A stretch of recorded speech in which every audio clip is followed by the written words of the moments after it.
everybody, it's Gabrielle. I'll be reviewing my comic book tonight. I think that this comic book has a lot of the techniques we learned in class, and if you want to learn how to write a comic book, this is a great model to use, so enjoy. No One to Save by Alan Cole and Bobby Lex, published by Crucial Crisis Comics. There are 66 pages within this issue, and there are 4 acts. Act 1 ends on page 16.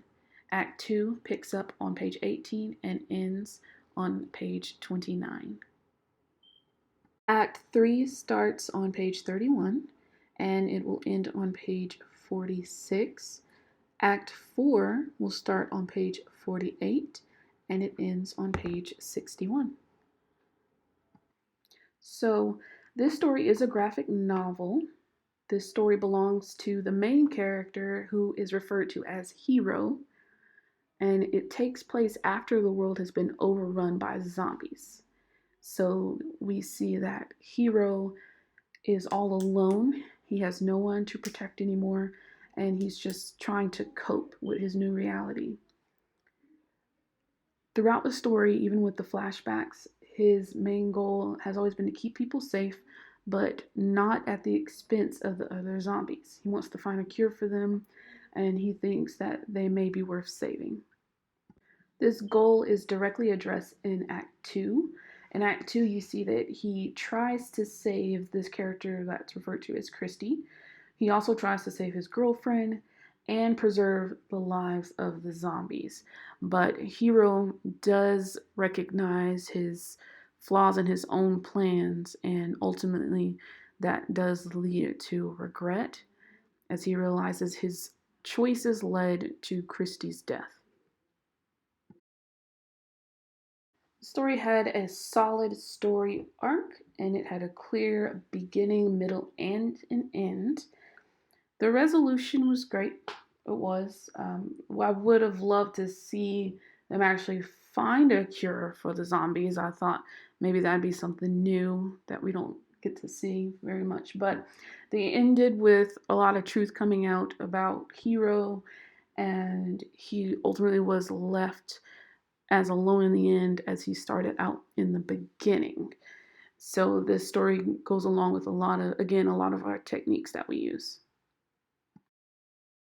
There are other characters that cross Hero's path, but the character in the story that changes the most is Hero. He realizes his mistakes and he learns from them. I would say that each page of this comic was a mini comic. The writer and the artist, they did a good job at not rushing the story and making sure that everything was connected and everything had a purpose. In terms of directional flow, the artist wanted the reader to experience everything first. So they weren't just thinking about the character, they were also thinking about the experience we got. The reader will always know where they are in this story, as the art and the text pulls the reader through the full story. Act 1 relies more on art, while the text picks up in Act 2. We get to see the conflict build a bit more and learn more about our characters. Another observation that I made while reading this comic was their use of close-ups. I didn't feel like the close-ups were as effective in this story as they may have intended. Kind of felt like they just threw it in there and could have been another way to evoke emotion in the character. Okay, so Scott McCloud's ideas of transition. So in this clip from the comic book, we see the action to action, whereas Hero being the subject, and it's showing his actions in Act 1, from sleeping to the alarm going off to him crushing the alarm with his bare hand. So above, you'll see that we're watching Hero in a moment by moment transition.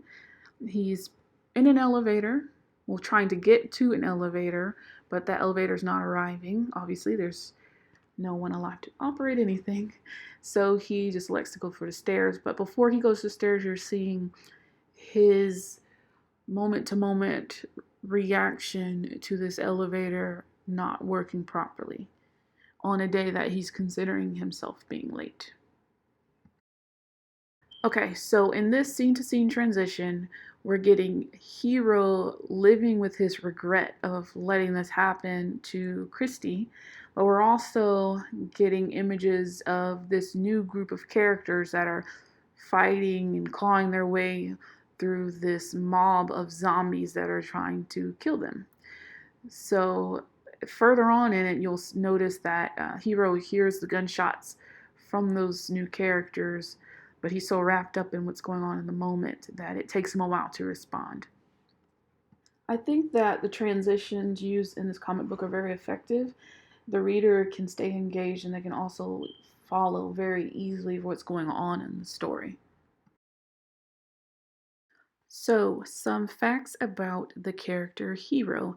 He actually wears three different masks in the story symbolically. So, the first one would be the one that's in denial about his reality, the one that is depressed about his reality, and then the hero behind the mask. And the mask is used to symbolize how he likes to hide his feelings from the rest of the world.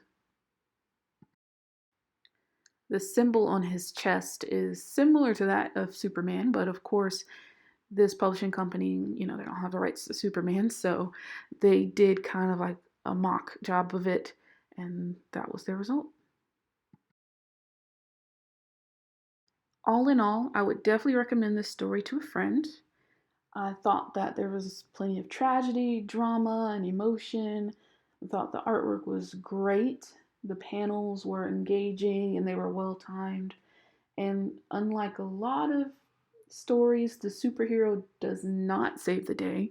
He actually causes a lot of the problems that happen in this book. So I thought it was great. Hopefully, you guys will check it out and you'll like it as much as I do.